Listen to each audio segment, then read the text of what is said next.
A 5-year-old boy stood in the courtroom, his small hand trembling as he pointed straight at a respected police officer. I saw him there that night. The entire room fell silent. How could a child dare to accuse a man in power? And if he was telling the truth, would the justice system stand by him or bury the truth forever? If you believe that justice should always prevail, hit the like button and comment your thoughts on the boy's bravery. Don't forget to subscribe so you never miss powerful stories like this. Now, let's go back to the moment when young Zion Williams shattered the silence, a moment that changed everything. The air inside the courtroom was thick, heavy with quiet murmurs, rustling papers, and the slow, deliberate tapping of a judge's gavel against the desk. Sunlight filtered through the tall windows, casting long streaks of light onto the polished wooden floors. Yet, despite the warmth of the day, the room felt cold, suffocating. People filled the benches, leaning forward in tense anticipation. Journalists gripped their notepads, their pens poised to document the final moments of what was believed to be an open and shut case. Spectators, some hungry for justice, others merely drawn to the drama, whispered among themselves. At the center of it all sat Michael Carter, a young black man, barely in his 20s, shackled at the wrists, his shoulders hunched under the weight of what felt like the entire legal system pressing down on him. His face was worn with exhaustion, yet his eyes still held something raw, not fear, but helplessness. He had spent weeks proclaiming his innocence, but no one had listened. Today, as the prosecution prepared to deliver its final arguments, it seemed clear that no one would. Standing tall and confident, the prosecutor strode to the center of the room. His voice crisp and unwavering. His words sliced through the courtroom like a knife, detailing the supposed crime. An elderly woman brutally assaulted, her savings stolen, her life forever changed. And Michael Carter? According to the prosecution, he was nothing more than a desperate thug, a man with no alibi, no power, no way to fight back against the overwhelming evidence stacked against him. But the star witness today wasn't the victim, it was Sergeant Malcolm King. A towering figure in the community, Sergeant King was everything the public wanted in a police officer. Strong, disciplined, and dedicated to keeping the streets safe. He had built his career on taking criminals off the streets, and today he was here to seal the fate of another. He sat with an air of quiet authority, his uniform crisp, his badge gleaming under the courtroom lights. To most, he was a hero. A symbol of justice. His testimony alone would be enough to convince the jury that Michael Carter was guilty. The defense attorney, though seasoned, looked tired and outmatched. His suit, slightly wrinkled, told the story of a man overworked and underfunded, fighting against a system that never fought for men like Michael Carter. His voice was steady, but it lacked the force, the power that the prosecutor wielded so effortlessly. And the jury? They had already made up their minds. It was only a matter of time before the verdict was handed down. Tucked near the back of the courtroom, seated among the quiet observers, Zion Williams guided his tiny toy car along the wooden bench, making soft engine noises under his breath. He was 5 years old, too young to understand the weight of the moment, too innocent to recognize the storm about to unfold. His mother, Angela Williams, sat beside him, her fingers resting on his small shoulder, as if to remind him to stay still. Unlike the others in the room, Angela wasn't here out of a sense of justice or curiosity. She had been called as a minor witness. Her small grocery store stood just across from the alley where the crime had allegedly taken place. She hadn't seen much that night, just a few vague shapes moving in the dark, nothing concrete. Or so she had thought. As the trial unfolded, as arguments were made and evidence was presented, no one paid any attention to the little boy with the toy car. No one knew he had seen something no one else had. No one knew that in just a few moments he would change everything. The heavy courtroom doors swung open with a low creak. A group of officers stepped inside, their polished boots clicking against the hardwood floor as they took their positions along the walls. It was routine, a formality. Nothing out of the ordinary. But the air in the room shifted. Not dramatically, not in a way most people noticed, but in a way that mattered. At the front of the group walked Sergeant Malcolm King. He didn't rush. He didn't need to. He moved with the confidence of a man who had nothing to prove. His posture was impeccable, his stride deliberate, the sharp lines of his uniform pressed to perfection. The badge on his chest gleamed under the courtroom lights. The moment he entered, people noticed. Not because he demanded attention, he never had to. It was simply who he was, a leader, a protector, the kind of officer the community trusted. King nodded briefly to the prosecutor, his expression unreadable. Then he took his place at the front of the room, arms folded behind his back, as if he were overseeing yet another day of justice being served.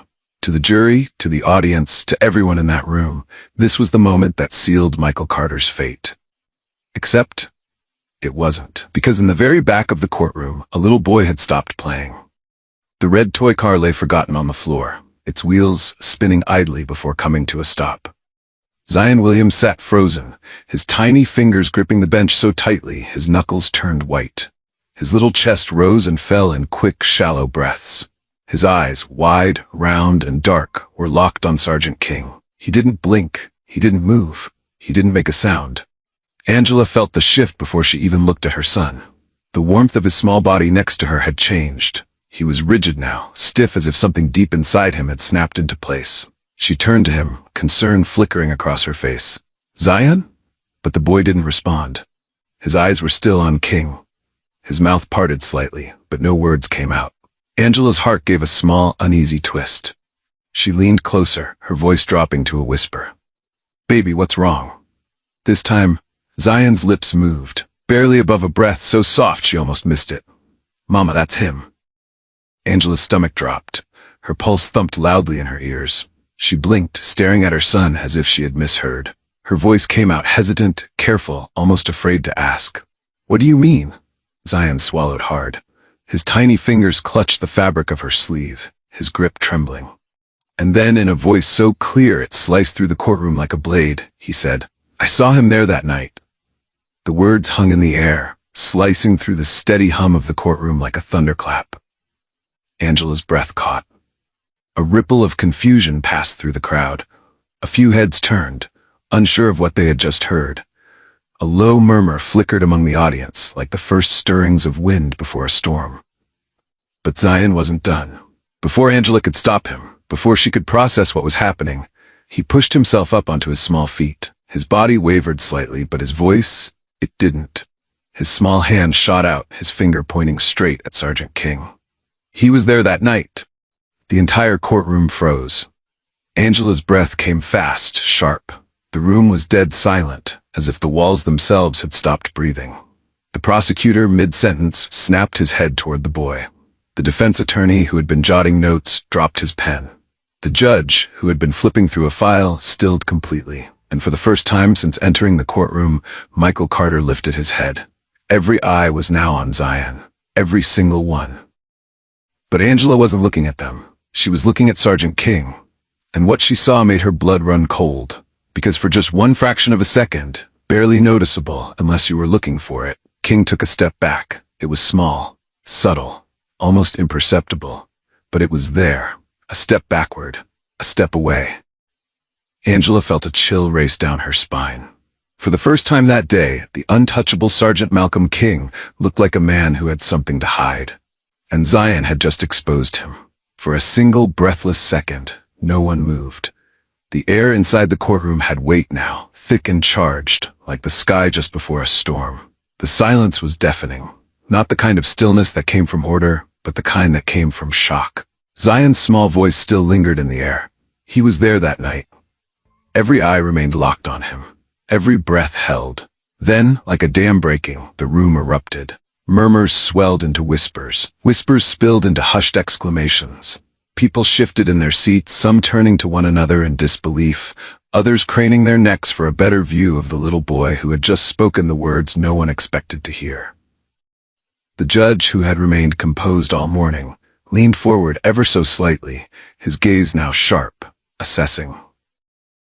A journalist in the back scribbled furiously in his notebook, glancing up every few seconds as if he couldn't believe what he was writing.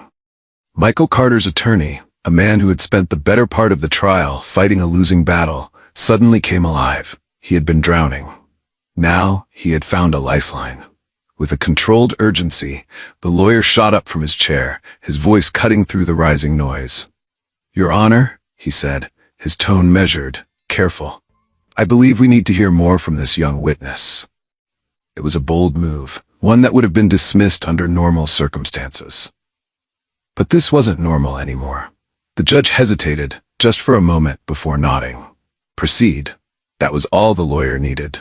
He turned, his gaze locking onto Zion and Angela. His expression softened, but his voice remained firm. Zion, he said, can you tell us what you mean? The boy stayed standing, his little fingers still curled into his mother's sleeve. He swallowed hard, but didn't look away from Sergeant King. And that alone sent another ripple through the room. King, the man who had walked in with such certainty, such authority, was no longer the center of control. A 5-year-old was. Then came the resistance. Like a machine shifting into gear, the prosecution moved fast. Objection? The prosecutor's voice was sharp, clipped, like he was trying to cut through the moment before it could gain momentum. This is absurd. We're talking about a child, Your Honor. A 5-year-old. He doesn't understand what he's saying. The judge turned toward him, eyes narrowing. Mr. Dawson, do you have reason to believe this witness is lying? A pause. Just for a second, but it was there. The prosecutor exhaled through his nose, adjusting the cuffs of his perfectly pressed suit. Not lying, Your Honor. Simply mistaken. Children misremember things all the time. They get confused.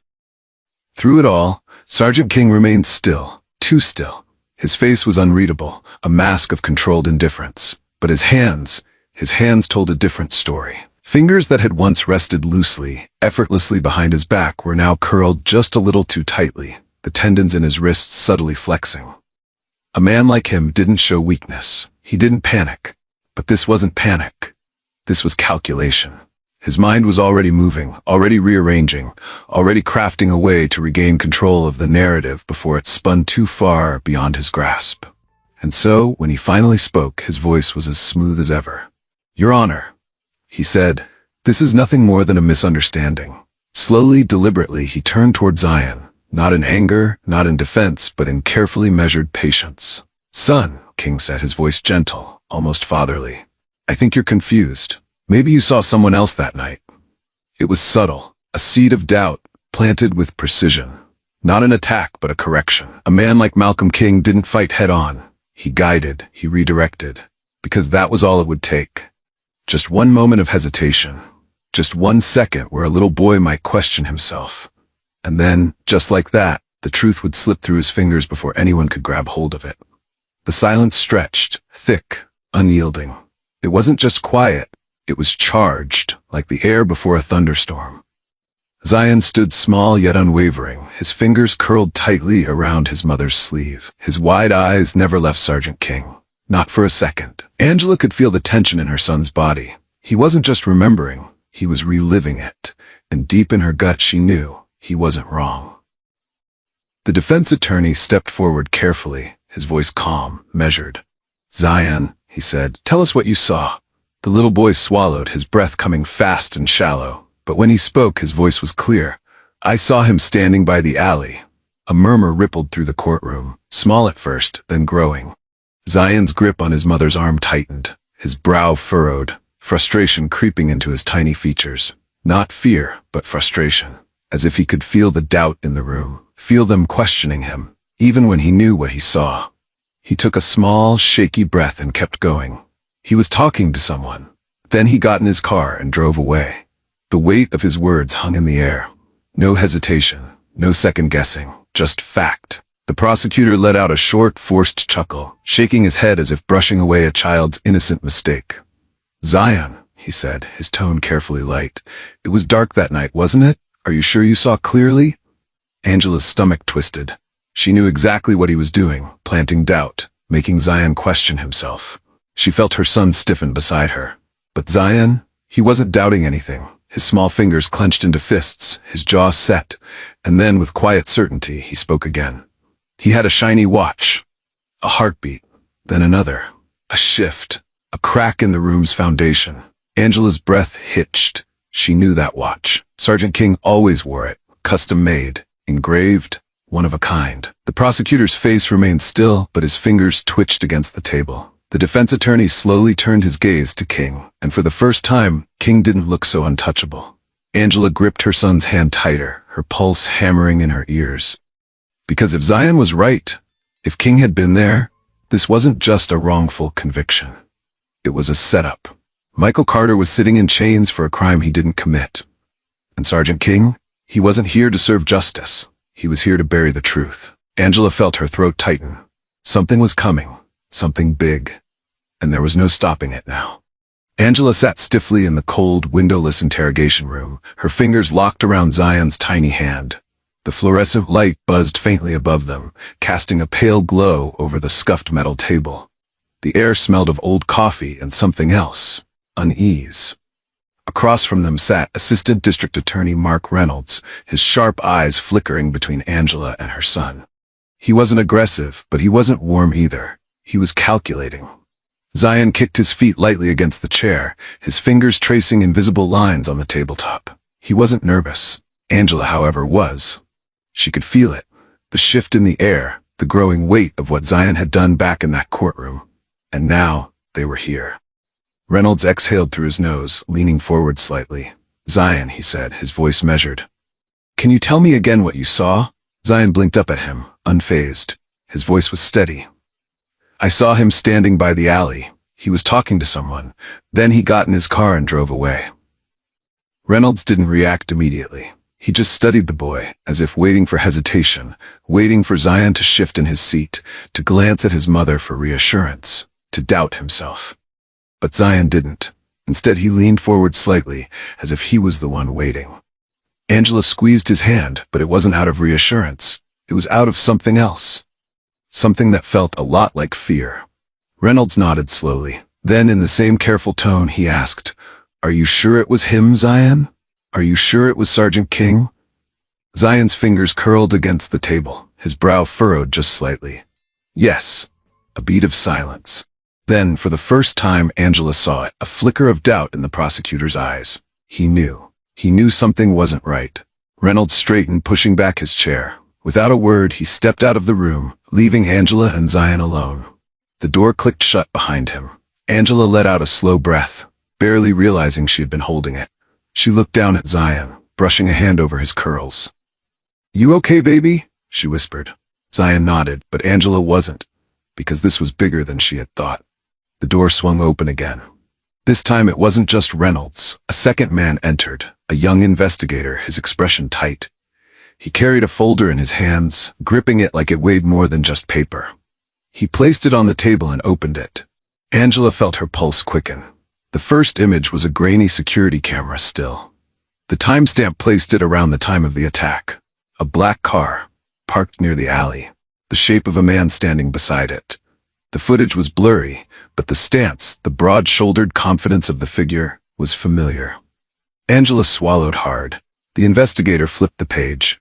A second image, a different camera. This one was clearer, and there it was. The license plate. Her stomach twisted. She didn't need them to say it.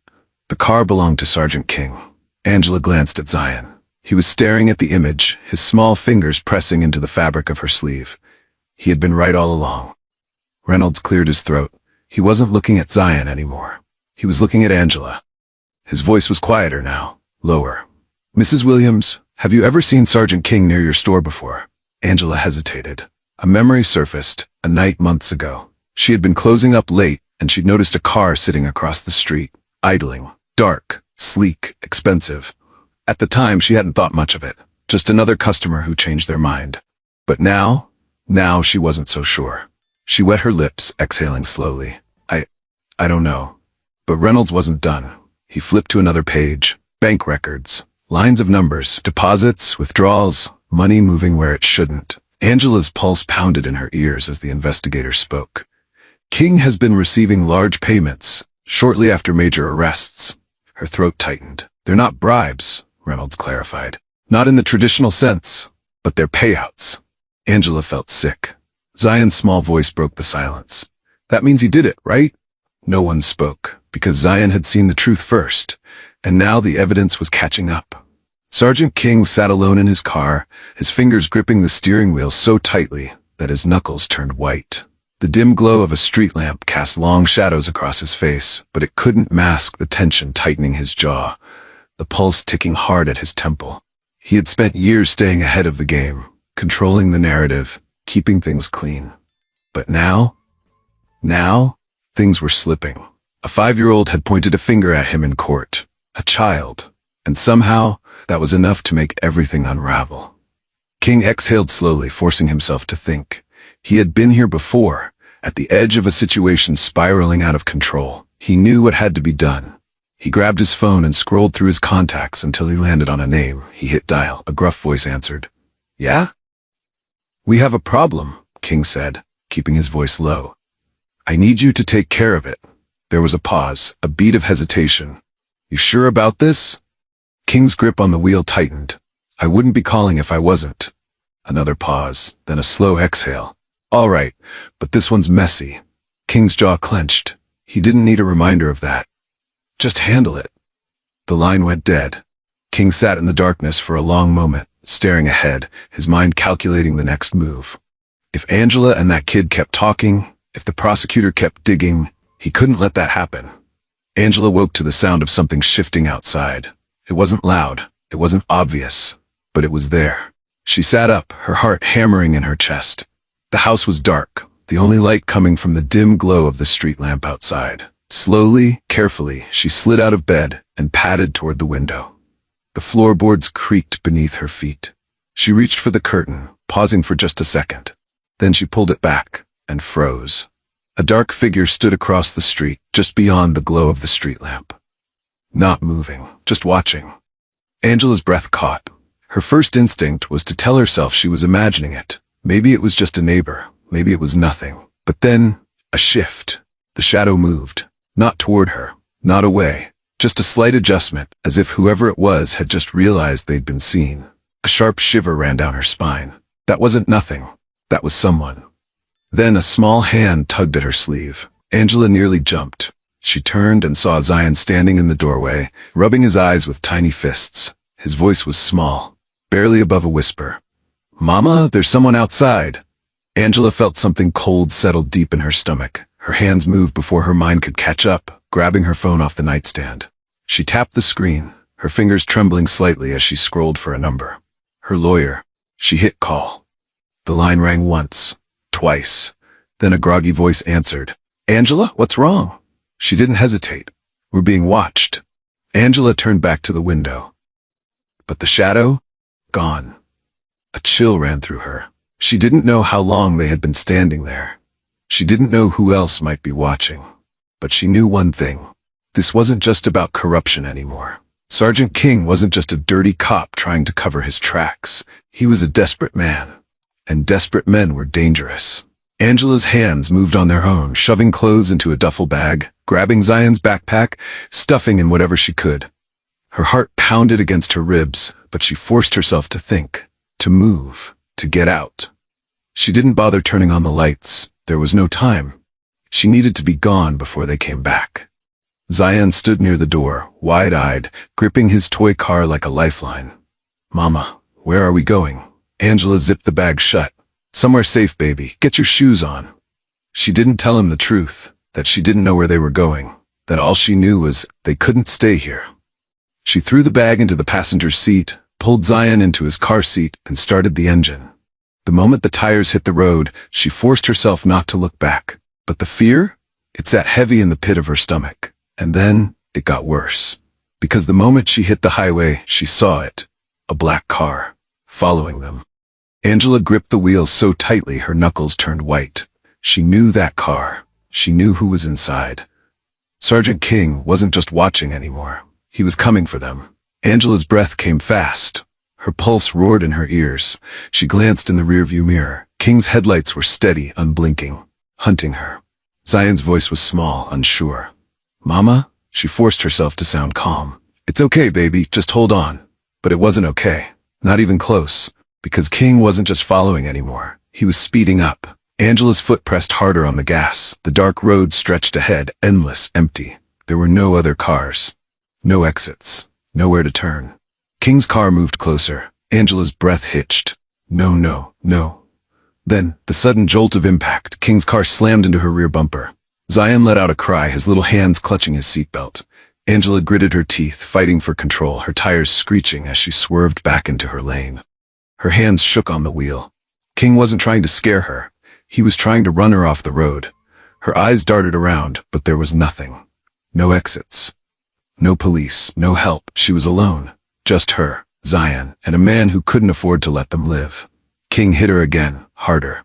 The car skidded. Zion screamed. Angela fought the wheel, her breath coming in sharp gasps. She needed to do something. She needed red and blue lights, flashing, bright, coming fast. Angela's eyes flicked to the mirror. A second car, a squad car. Her heart leapt. The sirens wailed, cutting through the night like a blade. King must have seen it too, because his car suddenly swerved away, trying to escape. But it was too late. The police cruiser cut across the road, blocking his path. Tires screeched. The black car spun out, skidding sideways, metal grinding against pavement. Then, silence. Angela's hands were still locked on the wheel, her entire body frozen. The officer stepped out of his car, gun drawn. "Malcolm King, step out of the vehicle, hands up!" For a moment, King didn't move. Then, the door opened. King emerged slowly, his face unreadable, but his hands were raised. He knew it was over. Angela let out a shaking breath, her grip finally loosening. Zion whimpered. Angela reached back, running a hand over his curls. "It's okay, baby, it's over." But even as she said it, even as she watched King being forced to the ground, cuffs snapping around his wrists, she knew the truth. This wasn't just about one dirty cop. This was bigger, and she had no idea how deep it really went. The courtroom was packed, every seat filled, every eye locked on the judge as he prepared to deliver his final words. Michael Carter sat at the defense table, his hands gripping the edge, his breath held tight in his chest. He had barely spoken during the trial, had barely lifted his head. Because what was the point of hoping when the system had already decided your fate? But now, something felt different. Angela sat behind him, Zion on her lap, his tiny fingers clutching her hand. They had done all they could. The truth had been exposed, and yet the room was still heavy. Then, the court finds the defendant not guilty. For a second, no one moved, no one breathed. Then Michael let out a sharp, broken gasp, like a man surfacing for air after being trapped underwater for too long. His lawyer grabbed his shoulder, whispering something, but Michael barely heard him. Because for the first time in weeks, in years, he was free. Zion turned to his mother, eyes wide. "He gets to go home now?" Angela smiled through the sting of tears. "Yes, baby, he does." But this wasn't just about one man's freedom, because one truth had led to another. And now the whole system was under a microscope. The headlines exploded. Corrupt officer exposed.